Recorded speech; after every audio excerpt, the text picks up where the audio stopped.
ഇന്ത്യയുടെ സാമൂഹിക, സാംസ്കാരിക, രാഷ്ട്രീയ മേഖലകളിൽ ഉണ്ടായ മാറ്റങ്ങൾ, ആധുനികതയിലൂടെ ലഭിച്ച നേട്ടങ്ങളും അതിന്റെ പ്രതികൂല ഫലങ്ങളും വിശകലനം ചെയ്യുന്ന ഒരു സംവാദത്തിന്റെ വാതിലുകൾ തുറക്കുന്നു. പ്രൊഫസർ സുനിൽ പി ഇടത്തിന്റെ വേദിയിലേക്ക് ക്ഷണിക്കുന്നു. എല്ലാവർക്കും നമസ്കാരം. ഒരാളെ തൊട്ട് 2 തവണ കേൾക്കാന്നുള്ളത് വലിയ ശിക്ഷയാണ്.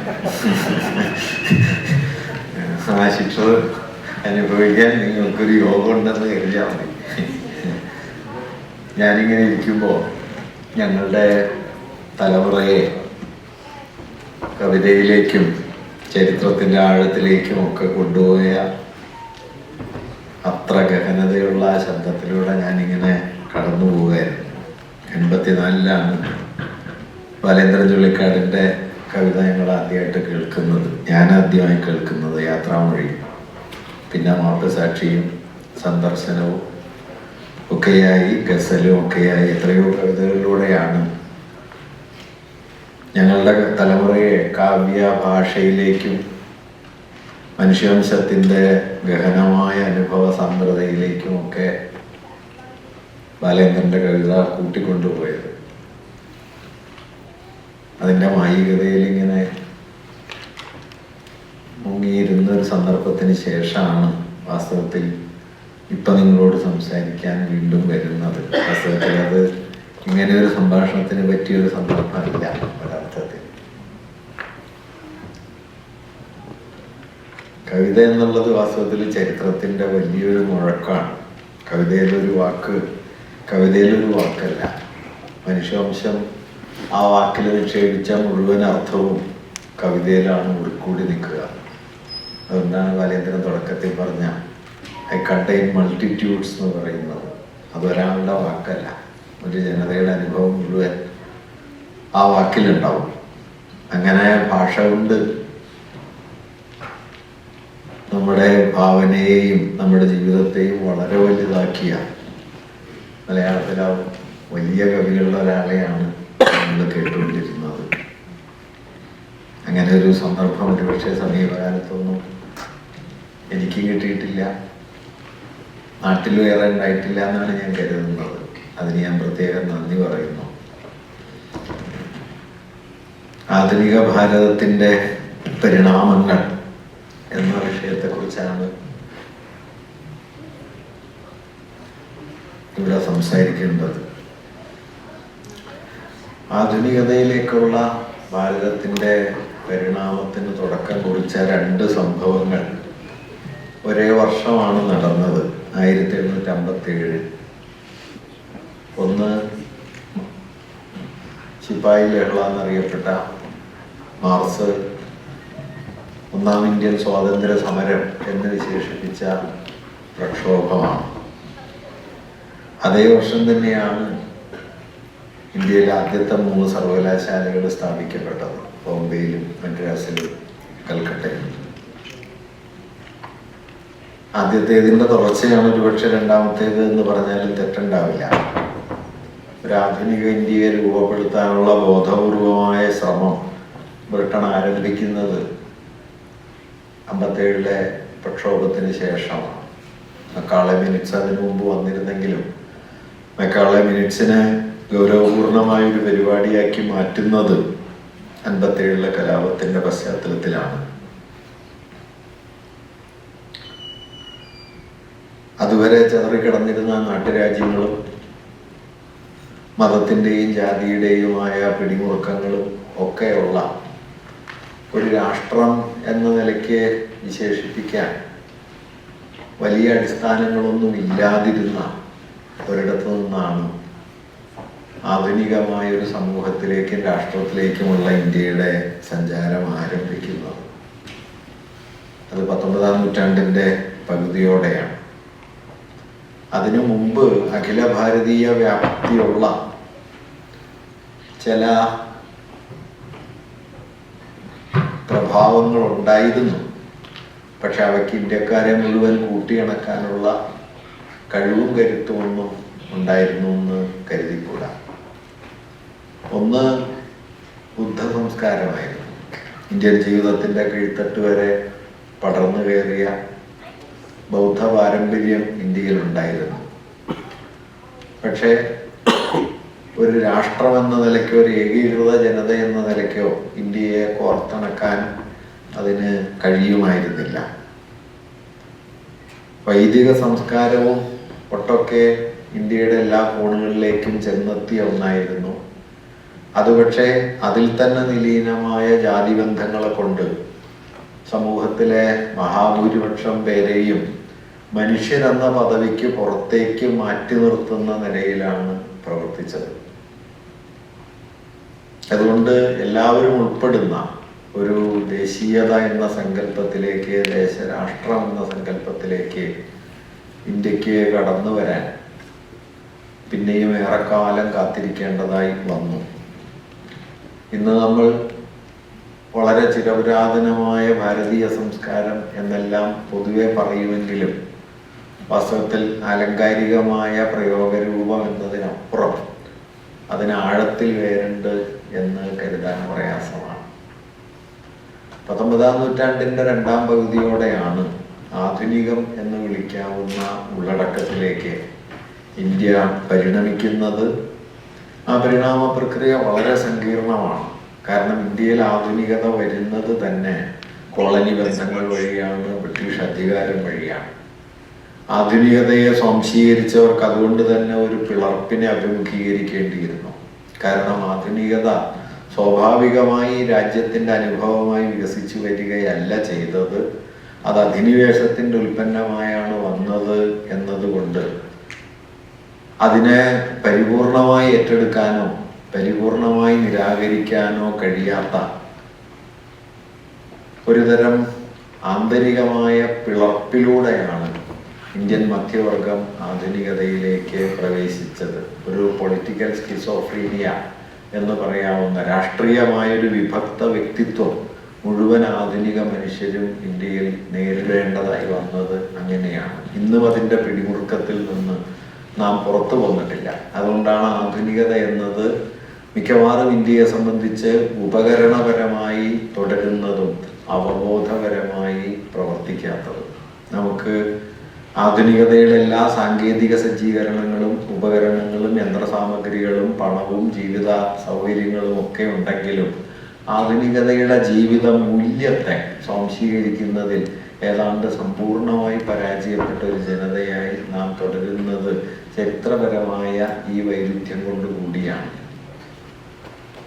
19-ാം നൂറ്റാണ്ടിൻ്റെ രണ്ടാം പകുതിയിൽ ഇന്ത്യയിൽ ദേശീയ പ്രസ്ഥാനം പതിയെ ദേശീയത എന്ന ആശയം, ദേശീയ പ്രസ്ഥാനം എന്ന് പറഞ്ഞുകൂടാ, ദേശീയത എന്ന ആശയം വികസിച്ചു വരുന്നു.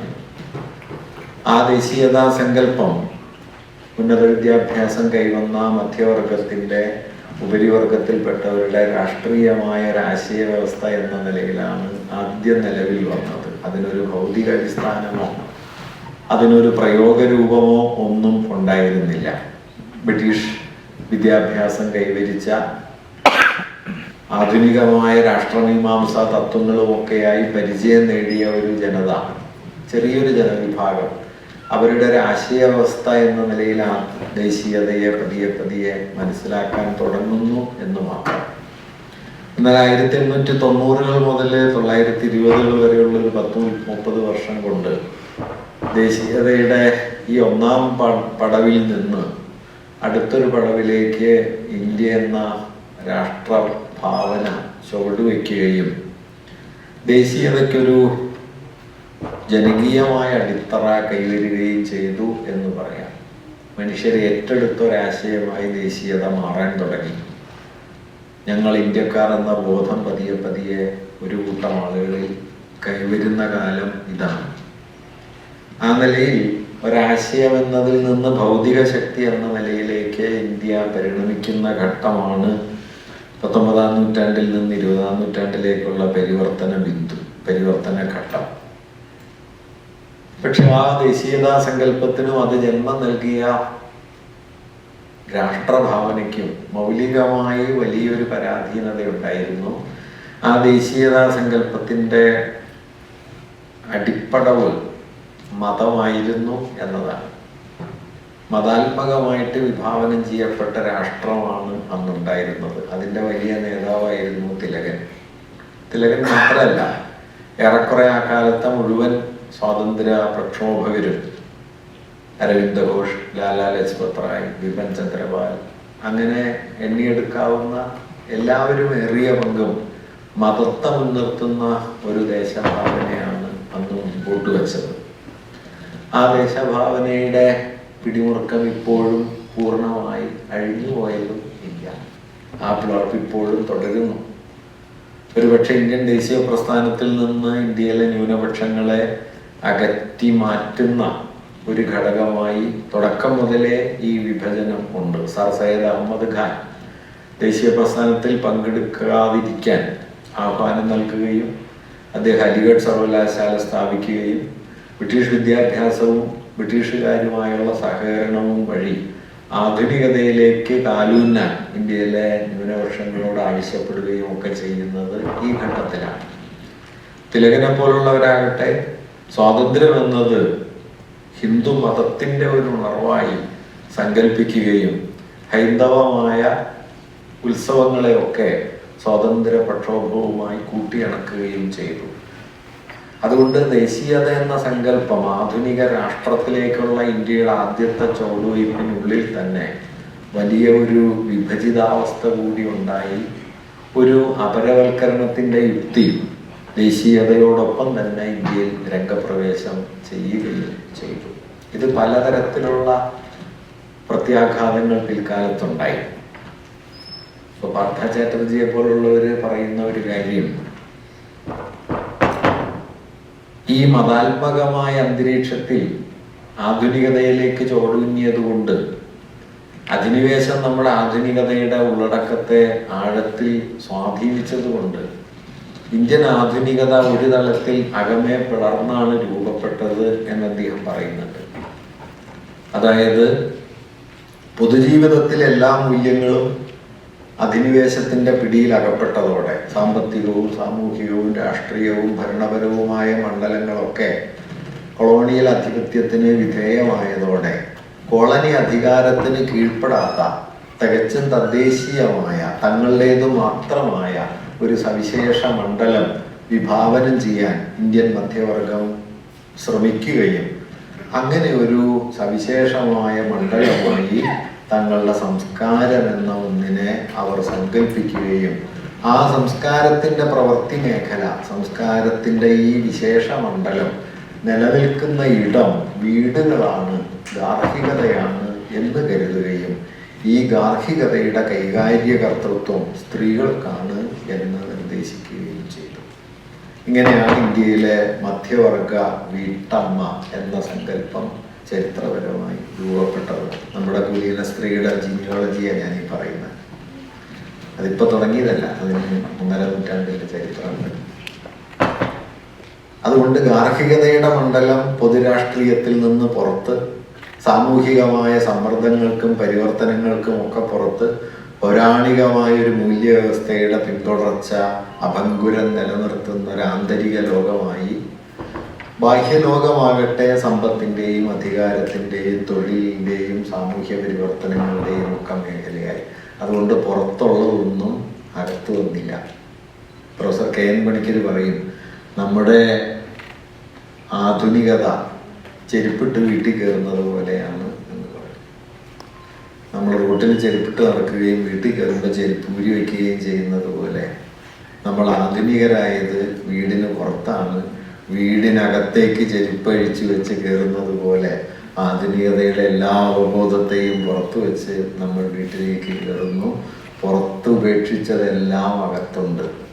മതമുണ്ട്, ജാതിയുണ്ട്, ആചാരമുണ്ട്, അപരവിദ്വേഷമുണ്ട്, ആകാവുന്ന എല്ലാ ഭ്രാന്തുകളും അകത്ത് മനോഹരമായി സംരക്ഷിച്ച് നമ്മൾ ജനാധിപത്യത്തിൽ ജീവിക്കുന്നു എന്ന് തെറ്റിദ്ധരിക്കുന്ന ഒരു ജനതയായിട്ട് അന്ന് മുതലേ രൂപാന്തരപ്പെട്ടു.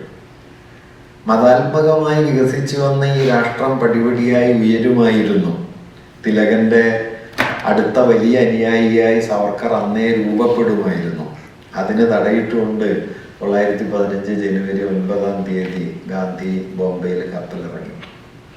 ഗാന്ധി ബോംബെയിൽ കപ്പലിറങ്ങുകയും 2 കൊല്ലക്കാലം അദ്ദേഹം ഇന്ത്യ മുഴുവൻ തീവണ്ടിയിൽ സഞ്ചരിച്ച് കാണുകയും അദ്ദേഹം ഇന്ത്യ എന്ന് പറയുന്നത് ദരിദ്രരായ നിസ്വരായ മനുഷ്യരുടെ രാജ്യമാണ്, അതല്ലാതെ ഈ മധ്യകാല പ്രഭുക്കന്മാരുടെയോ രാജാക്കന്മാരുടെയോ കോളനി വിദ്യാഭ്യാസം ലഭിച്ച മധ്യവർഗക്കാരുടെയോ ഒന്നുമല്ല ഈ രാജ്യം എന്ന് മനസ്സിലാക്കുകയും 1921 സെപ്റ്റംബർ മാസം 21-ാം തീയതി അദ്ദേഹം മേൽവസ്ത്രം ഉപേക്ഷിക്കുകയും ചെയ്തു. 1920 ബനാറസ് ഹിന്ദു സർവകലാശാലയുടെ ഉദ്ഘാടന സമ്മേളനത്തിൽ ഗാന്ധിയെ പ്രസംഗിക്കാൻ ക്ഷണിച്ചിരുന്നു. ആനി ബസന്റ് ആണെന്ന് കോൺഗ്രസിന്റെ വലിയ നേതാവ്. ആനി ബസന്റും ഇന്ത്യയിലെ രാജപ്രമുഖന്മാരും ബ്രിട്ടീഷ് പ്രമാണിമാരും ഒക്കെ പങ്കെടുക്കുന്ന സമ്മേളനത്തിൽ സംബന്ധിക്കാനായി തീവണ്ടിയുടെ 3-ാം ക്ലാസ്സിൽ യാത്ര ചെയ്ത് കരിപുരണ്ട വസ്ത്രം ധരിച്ച് വികൃത രൂപത്തിൽ ഗാന്ധി ചെന്ന് ആ വേദിയിൽ കയറി ഗാന്ധി അവരോട് ചോദിച്ചു, നിങ്ങൾക്ക് ലജ്ജയില്ലേ ഇങ്ങനെ അണിഞ്ഞൊരുങ്ങിയിരിക്കാൻ, ഈ മാതിരി ആർഭാടത്തിൽ ജീവിക്കാൻ നിങ്ങൾക്ക് ലജ്ജ തോന്നുന്നില്ലേ എന്ന് ചോദിക്കുകയും ഗാന്ധിയുടെ പ്രസംഗം തടസ്സപ്പെടുത്താൻ ആനി ബസന്റ് അടക്കം ശ്രമിച്ചതിനെ ഗാന്ധി ചെറുക്കുകയും ഗാന്ധി തൻ്റെ പുതിയൊരു വഴി തുറക്കുകയും ചെയ്തു. ഗാന്ധി ഇന്ത്യൻ ദേശീയതയിൽ രാഷ്ട്രീയത്തിൽ കൊണ്ടുവന്ന ഏറ്റവും വലിയ മാറ്റം അത് ദേശീയതയെ നിർവചിക്കുന്നതിന് ആധാരമായി മതത്തെ രൂപപ്പെടുത്തിയ ഏതാണ്ട് 3 പതിറ്റാണ്ട് കാലത്തെ പ്രവർത്തനങ്ങളെ, സമീപനങ്ങളെ ഗാന്ധി അകമേ പ്രതിരോധിച്ചു എന്നതാണ്. ദേശീയത മതാത്മകമായി തീർന്ന ഒരു ഘട്ടമായിരുന്നു സ്വദേശി പ്രസ്ഥാനത്തിൻ്റെത്. തിലകൻ നൽകിയ നേതൃത്വം നൽകിയ സ്വാതന്ത്ര്യ സങ്കല്പത്തിൻ്റെത് ഒക്കെ എന്നതുകൊണ്ട് കൂടിയാണ് ടാഗോർ ദേശീയതയുടെ കഠിന വിമർശകനായത്. ലോകത്തന്ന് ദേശീയതയ്ക്കെതിരെ സംസാരിക്കുന്ന ആളുകൾ വളരെ കുറവാണ്. ദേശീയത ഫാഷിസത്തിലേക്ക് എത്തിച്ചേർന്നതിന് ശേഷം ദേശീയതയ്ക്ക് ധാരാളം വിമർശകരുണ്ടായെങ്കിലും 20-ാം നൂറ്റാണ്ടിൻ്റെ ആദ്യ പകുതിയിൽ ദേശീയത വലിയ വിമോചകമായ ഒരു ആശയമായിട്ടാണ് ലോകത്ത് പ്രവർത്തിച്ചുകൊണ്ടിരുന്നത്. പക്ഷെ ടാഗോർ അക്കാലത്ത് തന്നെ ദേശീയതയ്ക്കെതിരെ സംസാരിക്കുകയും ദേശീയത വിനാശകരമായ ഒരു ആശയമാണ് എന്ന് പറയുകയും ചെയ്തു. Nationalism is a menace, it's a particular thing which lies under all the problems of India എന്ന് വരാനിരിക്കുന്ന ഒരു നൂറ്റാണ്ടിനപ്പുറമുള്ള കാലത്തെ മുൻകൂട്ടി കണ്ട് അക്കാലത്ത് അദ്ദേഹം പറയുകയുണ്ടായി. അദ്ദേഹത്തിൻ്റെ ഗംഭീരമായ ഒരു വാക്യം ഇങ്ങനെയാണ്: patriotism is not my spiritual shelter, my refuge is humanity. മനുഷ്യവംശമാണ് അഭയം, രാജ്യസ്നേഹമല്ല. I will not allow patriotism to triumph over humanity as long as I live. ജീവിക്കുന്ന കാലം മനുഷ്യവംശത്തിന് മുകളിൽ ഉയർന്നു പാറാൻ രാജ്യസ്നേഹത്തെ ഞാൻ അനുവദിക്കില്ല എന്ന് പറഞ്ഞ ഒരാളായിരുന്നു ടാഗോർ. അതിന് നമ്മൾ അദ്ദേഹത്തോട് പ്രതികാരം ചെയ്തത് അദ്ദേഹത്തെ ദേശീയ മഹാകവിയാക്കിക്കൊണ്ടാണ്. ടാഗോറിൻ്റെ ഒരു വിചിത്രമായ സ്ഥിതി, അദ്ദേഹം ഒരു രാജ്യത്തിൻ്റെ അല്ല 3 രാജ്യങ്ങളുടെ ദേശീയ ഗാനത്തിൻ്റെ രചയിതാവാണ്. ബംഗ്ലാദേശിൻ്റെ ദേശീയ ഗാനം ടാഗോറിൻ്റെതാണ്, അമർ സോന ബംഗ്ല. ശ്രീലങ്കയുടെ ദേശീയ ഗാനം ടാഗോറിൻ്റെ ഒരു കവിതയുടെ പരിഭാഷയുമാണ്. അങ്ങനെ ചരിത്രത്തിൽ ലോകത്തിൽ ഇനി ഒരാൾക്കും മറികടക്കാൻ പറ്റാത്തൊരു സ്ഥാനമാണ് ടാഗോറിൻ്റെത്. 3 രാജ്യങ്ങളുടെ ദേശീയ ഗാനം എഴുതിയ കവി, പക്ഷേ സ്വയം ദേശീയതയ്ക്കെതിരായി നിലകൊണ്ട ഒരു കവി. ഇങ്ങനെ ഒരു ചരിത്രം അദ്ദേഹത്തിനുണ്ട്. ടാഗോറാണ് പക്ഷേ ഗാന്ധിയെ മഹാത്മാവെന്ന് വിളിച്ചത് കേട്ടോ. ഗാന്ധിയും ടാഗോറും തമ്മിൽ മിക്കവാറും എല്ലാ കാര്യത്തിലും വിയോജിപ്പായിരുന്നു. പക്ഷേ ഗാന്ധി അദ്ദേഹം മഹാത്മാവെന്ന് വിളിച്ചു. ടാഗോറിനെ ഗാന്ധി ഗുരുദേവ് എന്ന് വിളിച്ചു. വിശ്വഭാരതിക്ക് സാമ്പത്തിക പ്രതിസന്ധി വന്നപ്പോൾ ഒക്കെ ഗാന്ധി പണപ്പിരിവ് നടത്തി ആ സർവകലാശാലയെ രക്ഷിച്ചെടുക്കുകയും ചെയ്തു. എതിർപ്പിന് അങ്ങനെയും ഒരു മുഖമുണ്ട് എന്നിപ്പം നമുക്ക് ഓർക്കാവുന്നതാണ്. ടാഗോർ ഗാന്ധിയുടെ വലിയ എതിരാളിയായിരുന്നു സുഭാഷ് ചന്ദ്രബോസ്. സുഭാഷ് AICC പ്രസിഡന്റായി തിരഞ്ഞെടുക്കപ്പെട്ടപ്പോൾ ഗാന്ധിയുടെ എതിർപ്പ് മൂലമാണ് രാജിവെക്കേണ്ടി വന്നത്. എങ്കിലും ഗാന്ധിജിയെ ഫാദർ ഓഫ് നേഷൻ എന്ന് വിശേഷിപ്പിച്ചത് സുഭാഷ് ചന്ദ്രബോസാണ്. വലിയൊരു കാലത്ത് ഓർക്കുന്നു. എന്തായാലും ഗാന്ധിയുടെ നേതൃത്വത്തിൽ ഇന്ത്യയിൽ 1920 മുതൽ 45 വരെയുള്ള ഒരു 4 നൂറ്റാണ്ട് കൊണ്ട് ദേശീയതയുടെ ഉള്ളടക്കം മാറി. ദേശീയത അടിസ്ഥാനപരമായി മതം കൊണ്ടല്ല, മറിച്ച് മനുഷ്യർക്കിടയിൽ ഐക്യബോധം കൊണ്ടാണ് ഉണ്ടാകുന്നതെന്നും അത് കർഷകർ, തൊഴിലാളികൾ, സാധാരണ മനുഷ്യർ ഇവരെല്ലാം ഉൾപ്പെട്ട ഒരു ജനകീയ ദേശീയതയാണ് എന്ന നിലയിലേക്ക് അത് മാറിത്തീർന്നു. അതിന് വഴിവെച്ചത് ഗാന്ധി കൊണ്ടുവന്ന പുതിയ സമരമുഖങ്ങളാണ്. 1917 അദ്ദേഹം ഇന്ത്യയിൽ ആദ്യത്തെ സമരമുഖം തുറക്കുന്നു. അതിൻ്റെ പേര് ചമ്പാരൻ സത്യാഗ്രഹം എന്നാണ്.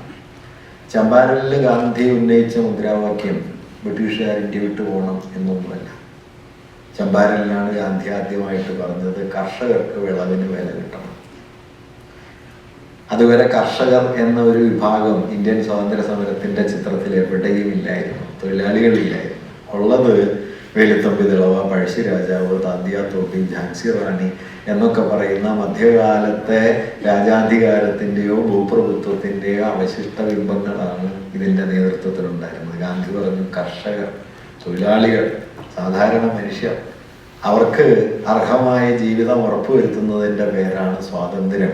അദ്ദേഹം അതിനൊരു പുതിയ പേര് നൽകുകയും ചെയ്തു, സ്വരാജ്യം, സ്വരാജ് എന്ന സങ്കല്പം മുമ്പോട്ട് വയ്ക്കുകയും ബ്രിട്ടീഷ് വിരുദ്ധമായ സമരം, സാമ്രാജ്യവിരുദ്ധമായ സമരം, അത് മധ്യകാല മതാധികാരത്തെ മടക്കി കൊണ്ടുവരാനല്ല, രാജാക്കന്മാരെയോ പ്രഭുക്കന്മാരെയോ പുനഃസ്ഥാപിക്കാനല്ല, ബ്രിട്ടനെ പോലെ ഒരു സ്വതന്ത്ര രാജ്യമായി ഇന്ത്യയെ മാറ്റിത്തീർക്കാൻ പോലുമല്ല, മറിച്ച് ഇന്ത്യയിലെ മുഴുവൻ മനുഷ്യർക്കും സ്വാധികാരം കൈവരുന്ന ഒരു പുതിയ സമൂഹം ഉണ്ടാക്കാൻ വേണ്ടിയാണ് എന്ന അടിസ്ഥാനപരമായ ഒരു വീക്ഷണം മുമ്പോട്ട് വയ്ക്കുകയും കർഷകരുടെ പ്രശ്നങ്ങൾ, തൊഴിലാളികളുടെ പ്രശ്നങ്ങൾ, സാധാരണ മനുഷ്യരുടെ പ്രശ്നങ്ങൾ അതിനെ മുൻനിർത്തുന്ന വലിയൊരു സമരമുഖം തുറക്കുകയും ചെയ്തു. ഈ സമരമുഖമാണ് ഇന്ത്യൻ ദേശീയതയെ വാസ്തവത്തിൽ അതുവരെ ഉണ്ടായിരുന്ന മതാത്മകതയുടെ പിടിമുറുക്കത്തിൽ നിന്ന് മതനിരപേക്ഷമായ ഒരു ദേശീയ ജനകീയത എന്ന അർത്ഥത്തിലേക്ക് മാറ്റിയത്. ഒരു നാഷണൽ പോപ്പുലർ എന്ന് വിളിക്കാവുന്ന പുതിയ ഒരു രാഷ്ട്രീയ മണ്ഡലം 1920-കൾ മുതൽ കാൽനൂറ്റാണ്ട് കൊണ്ട് ഇന്ത്യയിൽ വികസിച്ചു വരികയുണ്ടായി. പക്ഷെ വിഭജനം അതിനെ മാറ്റി തീർത്തു. വിഭജനത്തിൻ്റെ സമയമായതോടെ ദേശീയതയുടെ ഉള്ളടക്കത്തിൽ അതുവരെ ഉണ്ടായിരുന്ന ഏകതാബോധത്തിൻ്റെ കെട്ടുപൊട്ടുകയും വിഭജനം ഇന്ത്യൻ ദേശീയതയിൽ തുടക്കം മുതലേ നിലീനമായിരുന്ന മതപരമായ വിദ്വേഷത്തെ അതിതീവ്രമായി വളർത്തിക്കൊണ്ടുവരികയും ലോകചരിത്രത്തിലെ ഏറ്റവും വലിയ പലായനത്തിനും കൂട്ടക്കൊലയ്ക്കും അത് കാരണമാകുകയും ചെയ്തു. ഗാന്ധി തന്നെയാണ് അതിനെയും ചെറുത്തത്. 1948 ജനുവരിയിൽ അദ്ദേഹം കൽക്കട്ടയിൽ 1947 സെപ്റ്റംബർ 1 മുതൽ 4 വരെ കൽക്കട്ടയിൽ അദ്ദേഹം നിരാഹാരം കിടന്നു. ആ നിരാഹാരം കൊണ്ടാണ് കൽക്കട്ടയിൽ പടർന്നു പിടിച്ച വർഗീയ ലഹളയെ അദ്ദേഹം ഒതുക്കിയത്. അതറിയപ്പെടുന്നത് കൽക്കട്ട മിറാക്കിൾ എന്നാണ്. മൗണ്ട് ബാറ്റൻ പിന്നീട് ഗാന്ധിക്ക് കത്തെഴുതി.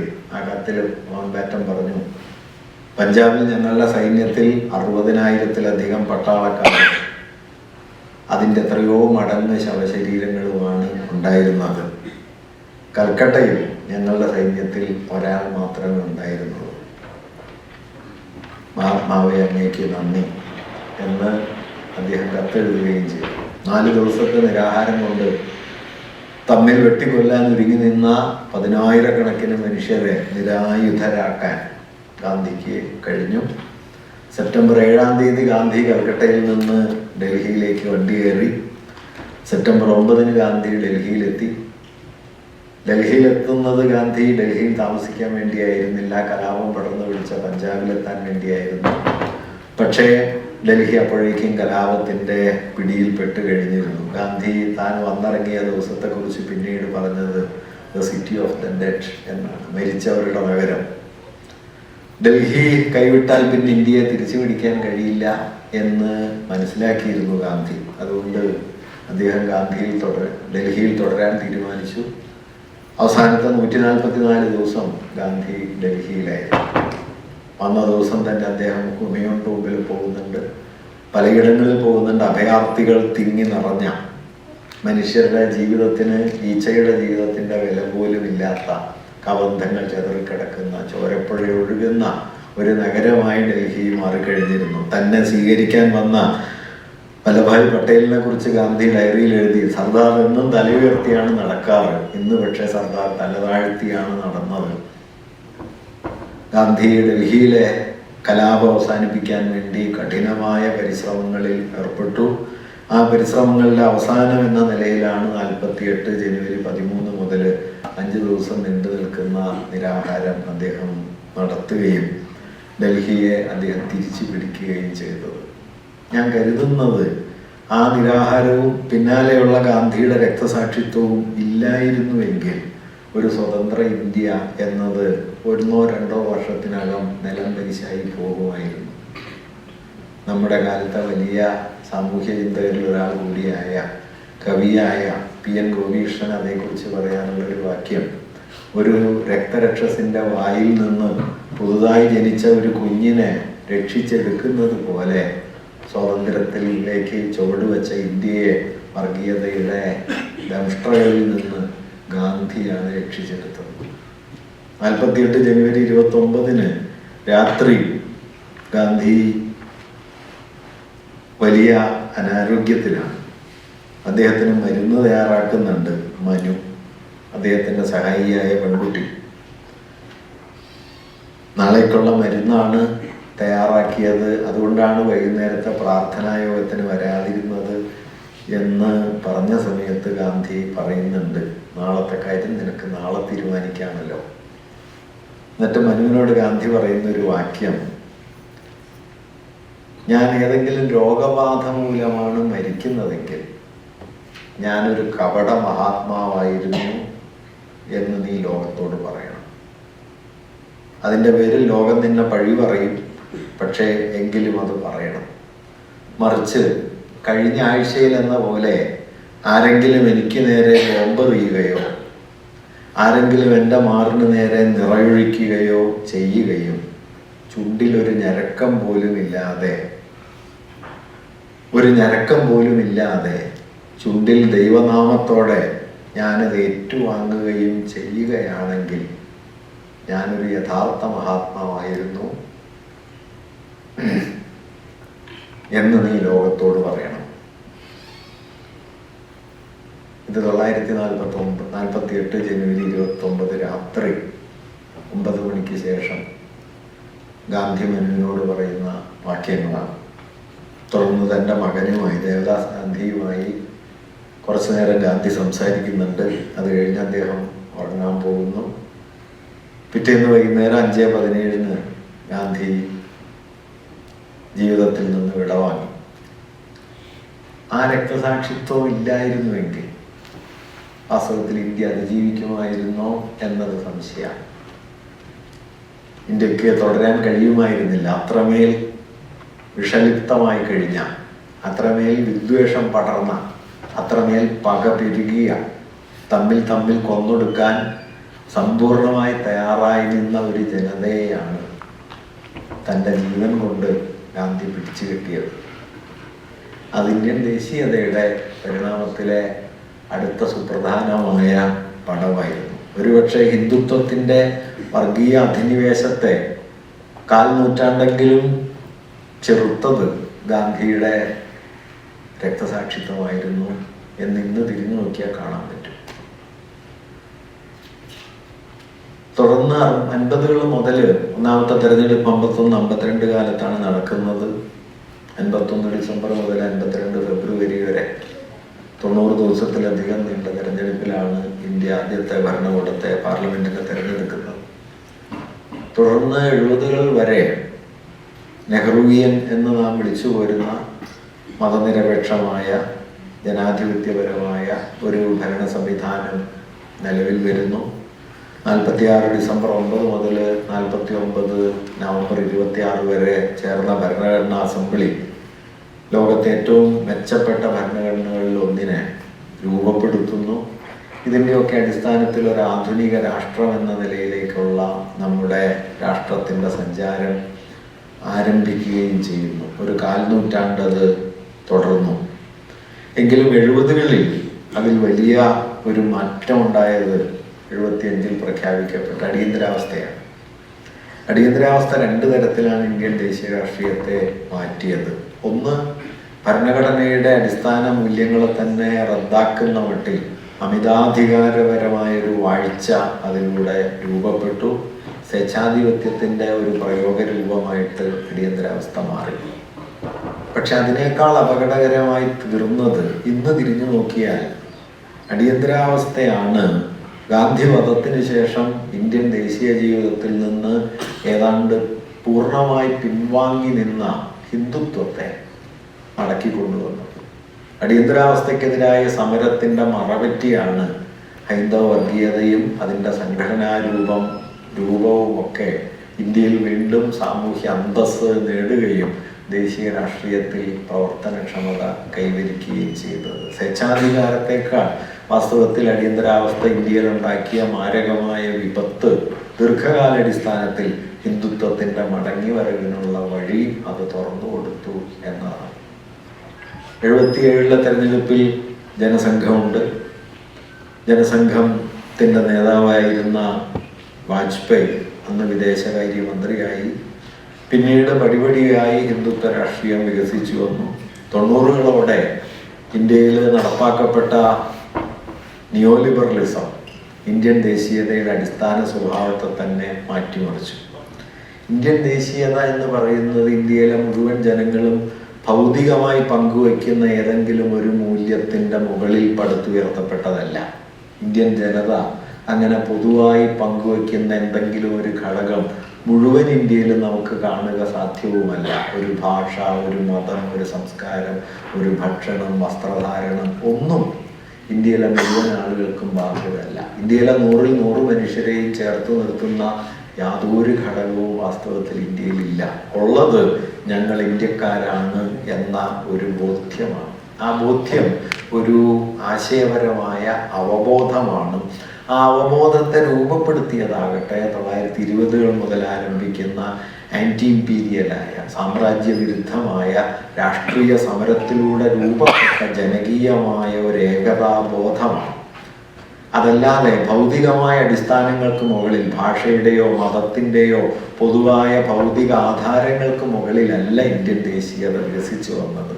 അത് ജനകീയ ഇച്ഛ കൊണ്ട് സമരമുഖത്ത് രൂപപ്പെട്ട ഒരു ഐക്യബോധത്തിൻ്റെ തുടർച്ച എന്ന നിലയിൽ വികസിച്ചു വന്ന ഒന്നാണ്. ഈ ഏകതാബോധത്തെ നിലനിർത്താൻ പര്യാപ്തമല്ലാത്ത വിധത്തിൽ 90കളോടെ സാമ്രാജ്യവിരുദ്ധമായ നമ്മുടെ ദേശീയതയുടെ രാഷ്ട്രീയ ഉള്ളടക്കം ദുർബലപ്പെടുകയും സാമ്രാജ്യവിരുദ്ധത നഷ്ടപ്പെട്ടു തുടങ്ങുന്നതോടെ ഇന്ത്യൻ ദേശീയതയുടെ ഉള്ളിലുണ്ടാകുന്ന അതുവരെ ഉണ്ടായിരുന്ന ഐക്യത്തെ പിളർത്തിക്കൊണ്ട് ഹിന്ദുത്വത്തിൻ്റെ രാഷ്ട്രീയ മൂല്യങ്ങൾക്ക് പല നിലയിൽ കടന്നു കയറാൻ കഴിയുകയും ചെയ്തു. ബാബറി മസ്ജിദിനെ മുൻനിർത്തിയുള്ള കലാപങ്ങൾ, ബാബറി മസ്ജിദിൻ്റെ തകർച്ച, രാമക്ഷേത്ര പ്രസ്ഥാനം, ഇതെല്ലാം ചേർന്ന് 90കളുടെ അവസാനമാകുമ്പോഴേക്കും മൂലധന ശക്തികളും വർഗീയ ശക്തികളും കൈകോർക്കുന്ന ഒരു പുതിയ രാഷ്ട്രീയ അന്തരീക്ഷം വികസിച്ചു വന്നു. ഒരുപക്ഷേ ഫാഷിസത്തിന് മുസോളിനി നൽകിയ വിശദീകരണം ഏറ്റവും ഫലവത്തായി പ്രയോഗത്തിൽ വന്ന ഒരിടമായി നമ്മുടെ സമൂഹം മാറുകയും ചെയ്തു. ഫാഷിസത്തെ മുസോളിനി വിശേഷിപ്പിക്കുന്നത് അതിതീവ്ര ദേശീയത എന്ന അർത്ഥത്തിലല്ല. അതാണ് പൊതുവെ സാമൂഹ്യ ചിന്തകരും ഫാഷിസത്തിന് നൽകുന്ന പ്രധാനപ്പെട്ട വിശദീകരണമെങ്കിലും മുസോളിനി നൽകിയ അദ്ദേഹത്തിൻ്റെ 1936 ഡോക്ട്രിൻസ് ഓഫ് ഫാഷിസം എന്ന പ്രബന്ധത്തിൽ അദ്ദേഹം പറയുന്നത് മൂലധനവും ഭരണകൂടവും തമ്മിലുള്ള സമ്പൂർണ്ണ ഐക്യമാണ് ഫാഷിസം എന്നാണ്. മൂലധന താല്പര്യങ്ങളെ മറയില്ലാതെ പരിപൂർണമായി ഏറ്റെടുത്ത് നടപ്പിലാക്കുന്ന ഒരു ഭരണ സംവിധാനമാണ് ഫാഷിസത്തിൻ്റെ യഥാർത്ഥ ലക്ഷ്യം എന്ന് മുസോളിനി തന്നെ നിർവചിക്കുന്നുണ്ട്.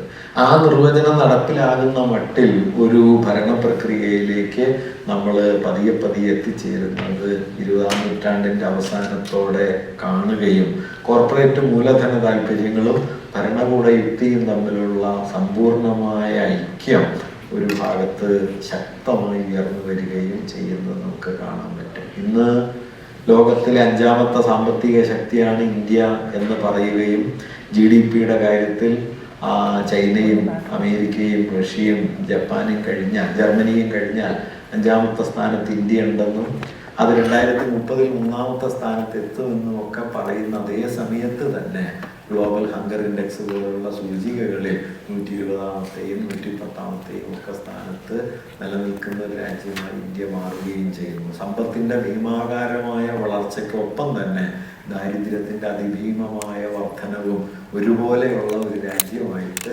ഇന്ത്യ മാറിത്തീരുന്നു. ട്രിക്കിൾ ഡൗൺ തിയറിയൊക്കെ സമ്പൂർണ്ണമായി പരാജയപ്പെട്ടതിൻ്റെ ഒരു ലോകത്തെ മികച്ച തെളിവുകളിലൊന്നാണ് ഇന്ത്യയുടെ ജീവിതം. 80% മനുഷ്യരെയും ഈ ഉദാരവൽക്കരണം ഒരു നിലയ്ക്കും സ്പർശിക്കാതിരിക്കുകയും തൊഴിൽ സമയം എന്നത് 8 മണിക്കൂറിൽ നിന്ന് 12 മണിക്കൂറിലേക്കും 14 മണിക്കൂറിലേക്കും വർദ്ധിക്കുകയും തൊഴിലാളികളുടെ അവകാശങ്ങളൊക്കെ പരിപൂർണമായി റദ്ദാക്കപ്പെടുകയും കഴിഞ്ഞ കാൽനൂറ്റാണ്ടിനിടയിൽ 12 ലക്ഷം കർഷകർ ആത്മഹത്യ ചെയ്യുകയും ചെയ്തതിന് ശേഷവും ക്ഷോഭങ്ങളൊന്നുമില്ലാതെ അതെല്ലാം വകവെച്ചു കൊടുക്കുന്ന ഒരു ജനത ഉണ്ടായി വരികയും ചെയ്തു എന്നതാണ് കഴിഞ്ഞ കാൽനൂറ്റാണ്ടിൻ്റെ ചിത്രം. ഇതൊന്നും ആരും പറയാറില്ല. 8 മണിക്കൂർ അധ്വാനം എന്നത് ചിക്കാഗോയിൽ മനുഷ്യർ വെടികൊണ്ട് വീണുണ്ടാക്കിയെടുത്തൊരു അവകാശമാണ്. അത് ഇന്ന് മാഞ്ഞേ പോകുന്നു. അങ്ങനെ മനുഷ്യാവകാശം എന്നതും തൊഴിലാളികളുടെ അവകാശം എന്നതുമൊക്കെ മാഞ്ഞു പോവുകയും മൂലധനത്തിൻ്റെ സമ്പൂർണമായ ഒരു അധിനിവേശത്തിന് ജീവിതത്തിൻ്റെ സമസ്ത മണ്ഡലങ്ങളും വിധേയമായി തീരുകയും വസ്തുക്കൾ പെരുകിക്കൊണ്ടേയിരിക്കുകയും മനുഷ്യരെ കൊണ്ട് പ്രത്യേകിച്ച് പ്രയോജനമൊന്നും ഇല്ലാതാവുകയും ചെയ്യുന്ന ഒരു കാലം. മാർക്സ് മൂലധനത്തിൻ്റെ വളർച്ചയെക്കുറിച്ച് പറഞ്ഞ മനോഹരമായ ഒരു വാക്യമുണ്ട്: too many useful things and too many useless men എന്ന്. ഇത് ഏതാണ്ട് നമ്മുടെ ജീവിത പരിസരത്ത് നമ്മളിങ്ങനെ കണ്ടുകൊണ്ടേയിരിക്കുന്നു. പുരോഗതിയുടെ ഒരു പടവ് കഴിഞ്ഞാൽ ദേശീയമായ അതിർത്തികളും ദേശീയതയെ ചൊല്ലിയുള്ള മിഥ്യാഭിമാനങ്ങളും അവസാനിക്കുമെന്നും സാർവദേശീയത എന്ന് പറയുന്നത് ലോകത്തിൻ്റെ ഒരു ആദർശമായി തീരുമെന്നും 1930-കളിലും 40-കളിലൊക്കെ പ്രതീക്ഷിച്ചിരുന്നു. പ്രത്യേകിച്ച് രണ്ടാം ലോക യുദ്ധം കഴിഞ്ഞപ്പോൾ ദേശീയത വളരെ അപകടം പിടിച്ചൊരു കാര്യമാണ് എന്ന് കരുതിയിരുന്നു. സർവ്വദേശീയതയ്ക്ക് വേണ്ടിയുള്ള വലിയ വാദങ്ങൾ ഉണ്ടായിരുന്നു. ബെർണാഡ് ഷായെ പോലുള്ള ആളുകൾ, H.G. വെൽസിനെ പോലുള്ള ആളുകൾ, ബെർട്രാൻഡ് റസ്സലിനെ പോലുള്ള ആളുകൾ, കേരളത്തിൽ കേസരി ബാലകൃഷ്ണപിള്ളയെ പോലുള്ള ആളുകളൊക്കെ ദേശീയതയ്ക്കെതിരെ ടാഗോറിനെ പിൻപറ്റിക്കൊണ്ടും അല്ലാതെയും ഒക്കെ സംസാരിക്കുന്നുണ്ട്. രാജ്യസ്നേഹത്തെക്കുറിച്ച് ഞാൻ വായിച്ചതിൽ ഏറ്റവും മനോഹരമായിട്ടുള്ള ഒരു നിരീക്ഷണം നടത്തിയത് ബെർണാഡ് ഷായാണ്. അദ്ദേഹം പറയുന്നത്, നിങ്ങളൊരു പ്രത്യേക സ്ഥലത്ത് ജനിച്ചു എന്നുള്ളത് കൊണ്ട് ലോകത്തെ മറ്റെല്ലാ സ്ഥലങ്ങളെക്കാളും മെച്ചപ്പെട്ടതാണ് ആ സ്ഥലം എന്ന് ഉള്ള നിങ്ങളുടെ വിഡ്ഢിത്തം നിറഞ്ഞ ധാരണയുടെ പേരാണ് രാജ്യസ്നേഹം എന്നാണ്. എല്ലാ സ്ഥലങ്ങളും ലോകത്ത് ഒരുപോലെ മനുഷ്യവംശം എന്ന് പറയുന്നത് വാസ്തവത്തിൽ പങ്കുവെച്ച് വളരുന്നു. ഇന്ത്യൻ ദേശീയ ഗാനത്തിൽ പാകിസ്ഥാനിൽ ഒരു പ്രദേശമുണ്ട്, ഇന്നിപ്പോൾ ആരും ഓർക്കാറില്ല: പഞ്ചാബ്, സിന്ധ്, ഗുജറാത്ത്, മറാഠ. അതുകൊണ്ട് ഈ ദേശീയത 75 കൊല്ലം മുമ്പ് ഈ അതിർത്തി ഒരുമിച്ചായിരുന്നു. അതിലും പുറത്തു പോയി കഴിഞ്ഞാൽ പിന്നെയും അതിർത്തി ഒന്നിച്ചാണ്.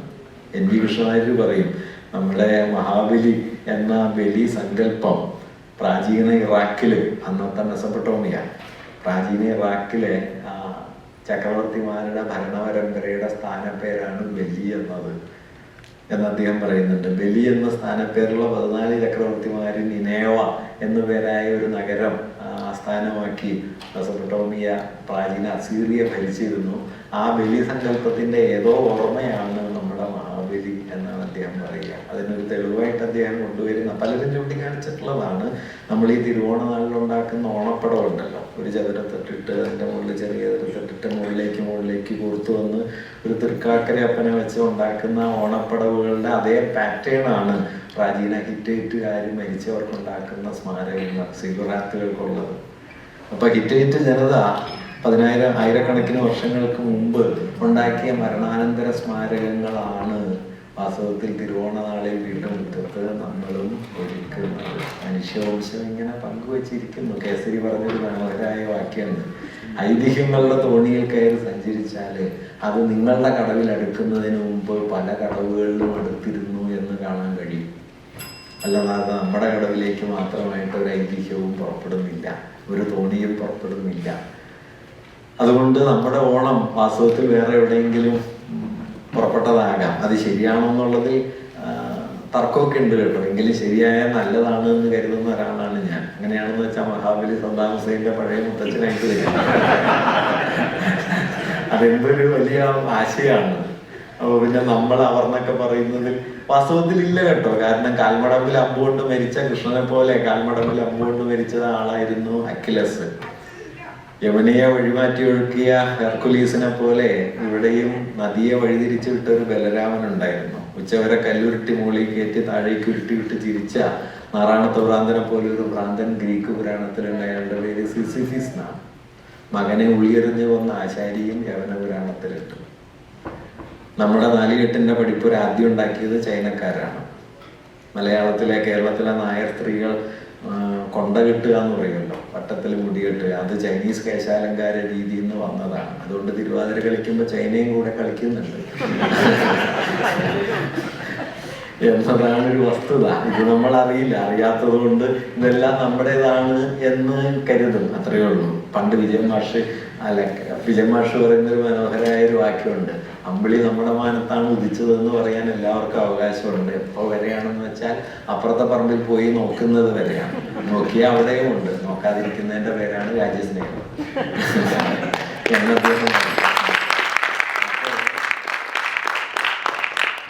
പക്ഷെ നമ്മൾ ഈ 20-ാം നൂറ്റാണ്ടിന്റെ അവസാനം പിന്നിട്ടതോടെ നമ്മൾ കാണുന്ന ഒരു കാഴ്ച എന്താണെന്ന് വെച്ച് കഴിഞ്ഞാൽ, പിൻവാങ്ങുമെന്ന് കരുതിയ ദേശീയത മടങ്ങി വന്നു.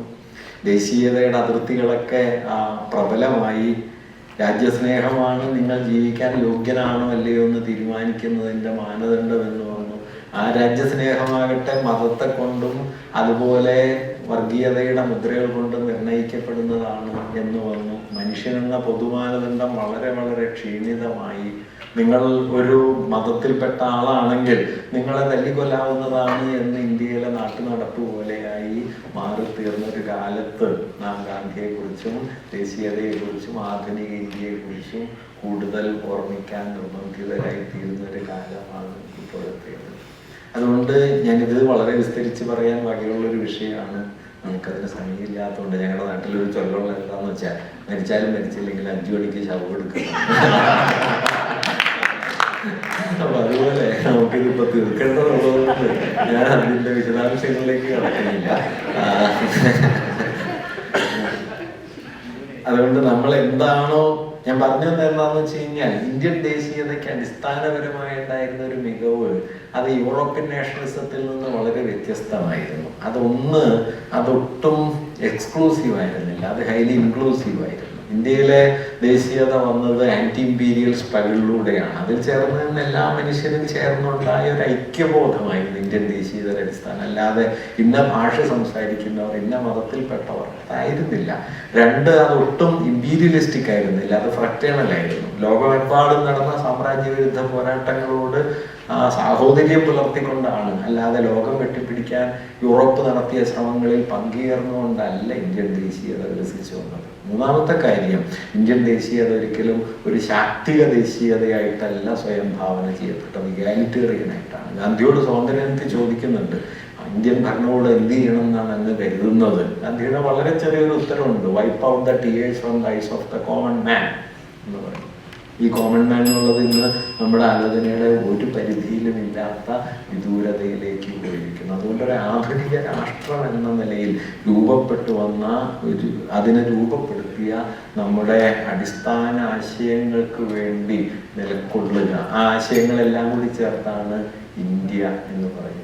ഇന്ത്യ ആസ് ആൻ ഐഡിയ എന്ന് പറയുന്നത് അതൊരു അതിർത്തിയുടെ പേരല്ല, അതൊരു ഭൂപ്രദേശത്തിൻ്റെ പേരല്ല, അത് മനുഷ്യർക്കിടയിലുള്ള വലിയ സാഹോദര്യത്തിൻ്റെ, സഹജീവിതത്തിൻ്റെ, മതനിരപേക്ഷതയുടെ, തുല്യതാബോധത്തിൻ്റെ, സമത്വത്തിൻ്റെ, നമ്മുടെ ഭരണഘടനയുടെ ആമുഖത്തിൽ പറയുന്ന വാക്യമുണ്ടല്ലോ, fraternity, that means the dignity of the individual and unity and integrity of the nation.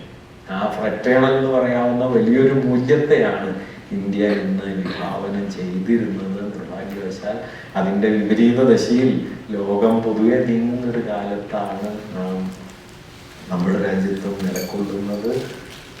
അതുകൊണ്ട് പഴയൊരു ഓർമ്മ ഇന്ന് വാസ്തവത്തിൽ ഒരു ഓർമ്മയ്ക്കപ്പുറം നമ്മുടെ കാലത്തെ മുഖാമുഖം മനസ്സിലാക്കാനുള്ള ഒരു വഴി കൂടിയായിട്ട് മാറുന്നുണ്ട്.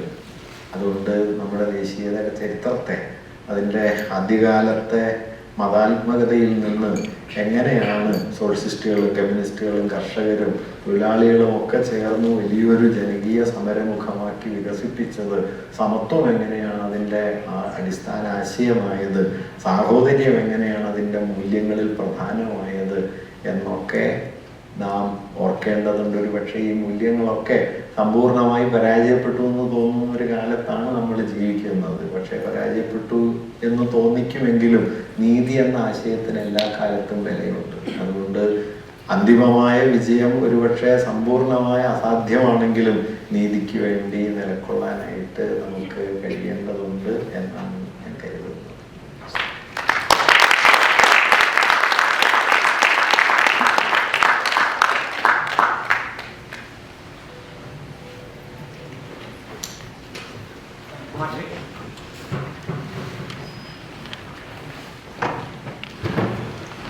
പക്ഷെ നമ്മൾ ആധുനിക ഭാരതത്തെ പ്രത്യേകിച്ചും നിയോ ലിബറൽ ഇന്ത്യയെക്കുറിച്ച് സംസാരിക്കുമ്പോൾ ജാതീയതയുടെ വ്യത്യസ്തമായ രൂപഭാവങ്ങളെ കൂടി നമ്മൾ അഡ്രസ് ചെയ്യേണ്ടതായിട്ടുണ്ട്.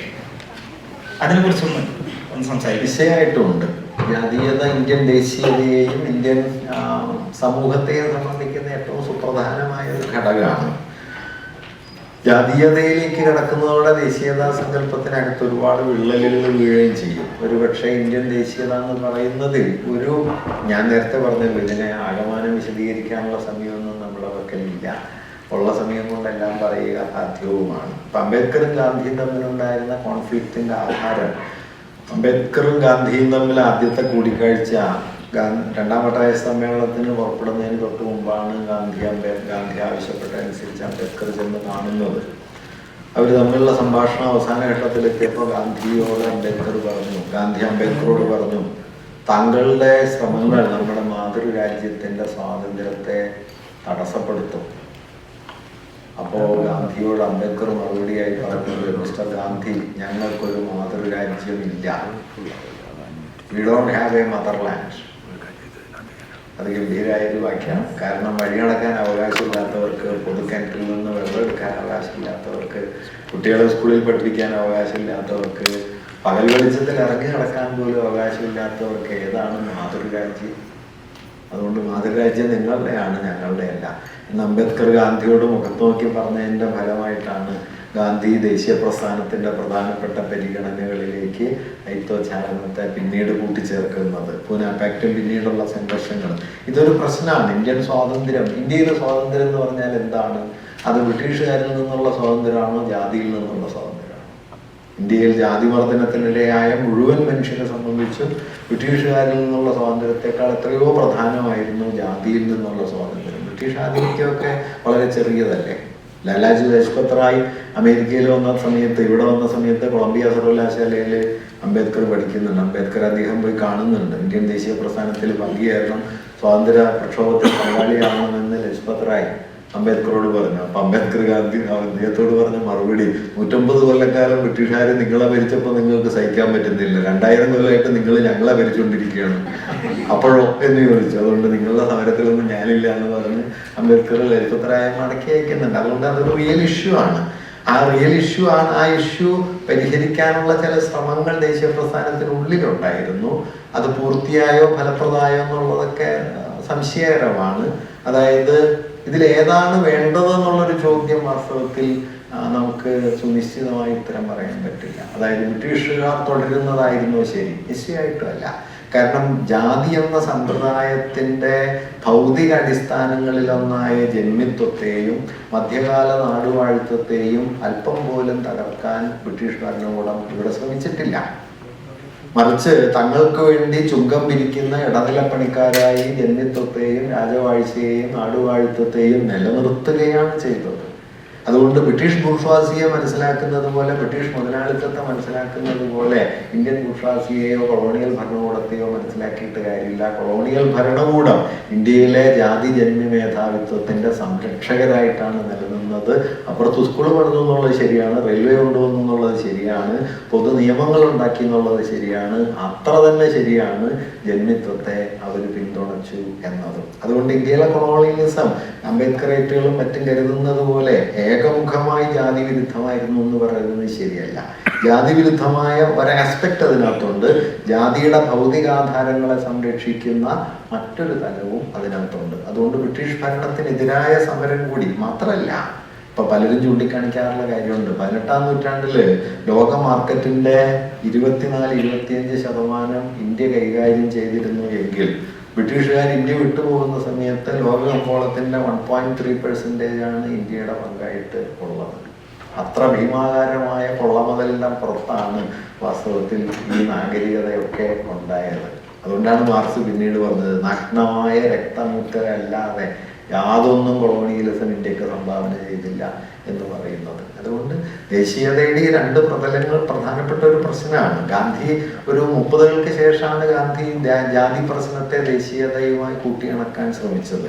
മറ്റാരും തന്നെ ശ്രമിച്ചുമില്ല. ഇപ്പോ അത് അംബേദ്കർ തന്നെ പറയുന്നുണ്ട്. അംബേദ്കർ വൈക്കം സത്യാഗ്രഹ സമയത്ത് ഗാന്ധിയെ കുറിച്ച് പറയുന്ന ഒരു വാക്യം, ഗാന്ധി ആണ് ആദ്യമായി ജാതി എന്ന പ്രശ്നത്തെ സ്വാതന്ത്ര്യവുമായി ബന്ധിപ്പിക്കാൻ ശ്രമിച്ച ഒരേ ഒരാൾ. അദ്ദേഹത്തിന്റെ പരിഗണന പരിമിതമായിരുന്നു എന്ന വിമർശനം നമുക്കുണ്ട്. പക്ഷെ പരിമിതമായിരുന്നുവെങ്കിലും ആ ശ്രദ്ധ ആദ്യം വന്നത് ഗാന്ധിയിൽ നിന്നാണ് എന്ന കാര്യം അംബേദ്കർ തന്നെ രേഖപ്പെടുത്തിയിട്ടുമുണ്ട്. പിന്നീട് അവർ തമ്മിൽ വന്ന തർക്കത്തിൽ ഗാന്ധിയോടുള്ള എതിർപ്പ് അംബേദ്കർക്ക് കൂടുകയാണ് ചെയ്തത്. പക്ഷെ 24 മുതൽ 32 വരെയുള്ള 7-8 വർഷക്കാലം അംബേദ്കർ ഗാന്ധിയോട് പലതരത്തിലുള്ള പോസിറ്റീവായ സമീപനങ്ങൾ എടുക്കുന്നുണ്ട്. പക്ഷെ ഗാന്ധിയുടെ ജാതിയെക്കുറിച്ചുള്ള ദേശീയ പ്രസ്ഥാനത്തിന്റെ തന്നെ ജാതിയെക്കുറിച്ചുള്ള തിരിച്ചറിവ് അപര്യാപ്തമായിരുന്നു, പരിശ്രമങ്ങൾ അപര്യാപ്തമായിരുന്നു. ഇന്ത്യൻ ദേശീയ പ്രസ്ഥാനത്തിന് ഒരു സവർണ സ്വഭാവം ഉണ്ടായിരുന്നു എന്നതിൽ നിന്ന് നമുക്ക് നിഷേധിക്കാൻ പറ്റില്ല. വളരെ കോംപ്ലിക്കേറ്റഡ് ആണെങ്കിൽ, അതുകൊണ്ടാണ് ഞാൻ നേരത്തെ ഒരു സന്ദർഭത്തിൽ പറഞ്ഞത്, ഇന്ത്യയിലെ ഹിന്ദുത്വത്തിന്റെ വേരുകൾ എന്ന് പറയുന്നത് അത് തെരഞ്ഞെടുപ്പിൽ വർഗീയ രാഷ്ട്രീയത്തിന് ലഭിക്കുന്ന വിജയത്തിൽ ഉണ്ടായതൊന്നുമല്ല. അത് ഇന്ത്യൻ ദേശീയത എന്ന ആശയത്തിനുള്ളിൽ തന്നെ നിലീനമായി കിടക്കുന്ന ഒന്നാണ്. അതിനോട് ഏറ്റവും ശക്തമായി ഏറ്റുമുട്ടിയ ഒരാൾ ഗാന്ധിയായിരുന്നു. അതുകൊണ്ടാണ് വെടിവെച്ച് പോകുന്നത്. അതല്ലാതെ വെറുതെ യാദൃച്ഛികമായിട്ട് തെറ്റിപ്പോയതൊന്നുമല്ല. നിങ്ങൾ ശ്രദ്ധിച്ചിട്ടുണ്ടാവുമെന്ന് എനിക്കറിയില്ല, ഗാന്ധി ഇന്ത്യയിൽ വന്നതിന് ശേഷം അദ്ദേഹത്തെ വധിക്കാൻ നടത്തിയ ശ്രമങ്ങളിൽ 6ാമത്തെ ശ്രമത്തിലാണ് അദ്ദേഹം കൊല്ലപ്പെട്ടത്. 1ാമത്തെ ശ്രമത്തിലൊന്നുമല്ല. 935 മുതൽ 6 തവണ ഗാന്ധിക്കെതിരെ വധശ്രമം നടന്നിട്ടുണ്ട്. 1948 ജനുവരി 20-ന് 5ാമത്തെ ശ്രമം, ജനുവരി 30-ന് 6ാമത്തെ ശ്രമം. അതല്ലാതെ യാദൃച്ഛികമായിട്ട് ഒരാൾക്ക് മതഭ്രാന്ത് വന്ന് ഒരു ദിവസം കാലത്തെ വെടിവെച്ചു വന്നു എന്നൊന്നുമല്ല കണക്കാക്കേണ്ടത്. വളരെ ആസൂത്രിതമായ 35-ൽ ഗാന്ധിക്കെതിരെ നടത്തുന്ന വധശ്രമത്തിൽ ആസൂത്രകരിലും ഗോഡ്സെയുണ്ട്. അതിന്റെ കാരണം അടിസ്ഥാനപരമായി 32-ലെ പൂനെ പാക്ടിന് ശേഷം സംവരണം ഉറപ്പാക്കാനും ഐത്തോച്ചാടനത്തിനു വേണ്ടി നിലകൊള്ളാനും ജാതി മേധാവിത്വത്തിനെതിരായ സമരമായി ദേശീയ പ്രസ്ഥാനത്തെ മാറ്റാനും ഗാന്ധി നടത്തിയ ശ്രമങ്ങളാണ് ഇന്ത്യയിലെ ബ്രാഹ്മണ മേധാവിത്വത്തെ ഗാന്ധിയുടെ കൊടിയ ശത്രുവാക്കി മാറ്റിയത്. അതിന്റെ തുടർച്ചയിലുണ്ടായ വധശ്രമങ്ങളുടെ അവസാനത്തിലാണ് ഗാന്ധി കൊല്ലപ്പെടുന്നത്. അതുകൊണ്ട് ഗാന്ധിക്ക് ഒരു കൺസേൺ ഉണ്ട്. പക്ഷെ അത് പര്യാപ്തമായിരുന്നു എന്ന് ചോദിച്ചാൽ നിശ്ചയമായിട്ടും പര്യാപ്തമായിരുന്നില്ല എന്നൊരു പ്രശ്നം. അതിനൊരു കാരണം എന്താണെന്ന് വെച്ച് കഴിഞ്ഞാൽ, ജാതി എന്ന് പറയുന്നത് വെറും ജാതിയല്ല, അത് വിഭവാധികാരമില്ലായ്മയാണ്. ഭൂമിക്ക് മേലുള്ള ഉടമാവകാശം ഇല്ലാത്തതാണ്.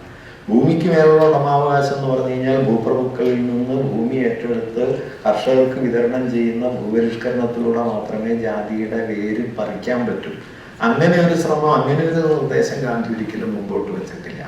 ട്രസ്റ്റിഷിപ്പ് എന്ന തത്വം വരെ അദ്ദേഹം എത്തി. ഉടമാവകാശികൾ നിങ്ങളല്ല എന്ന് ധനികരോട് പറഞ്ഞു എന്നുള്ളതൊക്കെ ശരിയാണെങ്കിലും ഭൂപ്രഭുത്വത്തെ നിയമം മൂലം നിർമ്മാർജ്ജനം ചെയ്യുക, ജന്യത്വത്തെ ഇല്ലാതാക്കുക തുടങ്ങിയ ശ്രമങ്ങളിലേക്ക് ഗാന്ധിയുടെ നീക്കം പോയിട്ടില്ല. അംബേദ്കർ അതിനുവേണ്ടിയാണ് നിലക്കൊണ്ടത്. ഭരണഘടനയിൽ അത് ഉൾപ്പെടുത്താൻ അദ്ദേഹം ആഗ്രഹിച്ചിരുന്നു. പക്ഷെ ഭരണഘടനയിൽ അസംബ്ലിയിലെ ഭൂരിപക്ഷം വരുന്ന വലതുപക്ഷ വീക്ഷണമുള്ളവരെ സമ്മതിക്കേണ്ടായില്ല. അല്ലെങ്കിൽ ഭൂപരിഷ്കരണം ഭരണഘടനയുടെ നിർദ്ദേശമായി വന്നേനെ. അംബേദ്കർ കൊണ്ടുവരാൻ ശ്രമിച്ച 2 നിർദ്ദേശങ്ങളിൽ ഒന്ന് ഭൂപരിഷ്കരണമായിരുന്നു, മറ്റൊന്ന് വ്യവസായങ്ങളുടെ ദേശസാൽക്കരണമായിരുന്നു. അത് രണ്ടും നടക്കാതെ പോയി. അതുകൊണ്ട് ദേശീയ പ്രസ്ഥാനത്തിനകത്ത് ഇത്തരം വൈരുദ്ധ്യങ്ങളുണ്ട്. ജാതി അഡ്രസ് ചെയ്യുന്നതിൽ അത് വിജയിച്ചില്ല എന്നുള്ളത് ഒരു പ്രശ്നമാണ്. നിശ്ചയമായിട്ടും നമ്മുടെ ദേശീയതയുടെ ഉള്ളിൽ വർഗീയതയുടെ വേര് വളർത്തിയതും അതാണ്. മണിമുഴങ്ങുന്നു.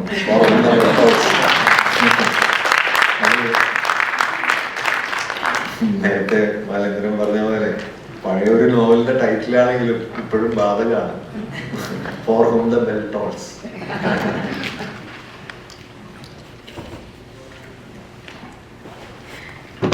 കഴിഞ്ഞ 2 നൂറ്റാണ്ടുകളായി ഇന്ത്യൻ ദേശീയത എന്ന ആശയത്തിന് വന്ന സാംസ്കാരിക രാഷ്ട്രീയ നിറഭേദങ്ങളെക്കുറിച്ച് സംസാരിച്ച് സുനിൽ മാഷിന് നന്ദി. I invite ALA Vice President Vidya Rajesh for concluding remarks. എല്ലാവർക്കും നമസ്കാരം. As we draw the curtains on this incredible celebration of literature, creativity and dialogue, I find myself filled with gratitude and inspiration. Over the course of the first half of ALF 2024, we have journeyed through words, ideas and emotions brought to life by some of the finest minds in the literary world. This year's theme, Transcending Borders, Connecting Cultures, has been at the heart of every conversation here, every reading and every reflection. Through the voices of our remarkable speakers, we have witnessed the power of stories to dissolve boundaries and bridge the divides of geography, language, and experience. To each of these extraordinary speakers, thank you for embodying the festival's theme with your words and wisdom. You demonstrated that literature is indeed a powerful force for unity and understanding. To our audience, thank you for your curiosity, your questions, and your passion for the written world. Literature thrives in the hearts of readers, and your engagement is the lifeblood of festivals like ours. As we conclude the literature session, let us carry forward the spirit of this gathering, to read deeply, to write courageously, and to speak with authenticity. Let us continue to seek stories that challenge, comfort, and connect us across borders and cultures. Thank you. I would like to once again express our sincere gratitude to our esteemed sponsors, Mr. Roshan Thomas, Agape Trinity Insurance Agency, our drama title sponsor. We couldn't have done without his generous support. Zilogix, global engineering company that offers engineering and IT services, is our patron sponsor. And our other sponsors are G Square Labs, Excel Taxes Inc., OneCare, Impressa.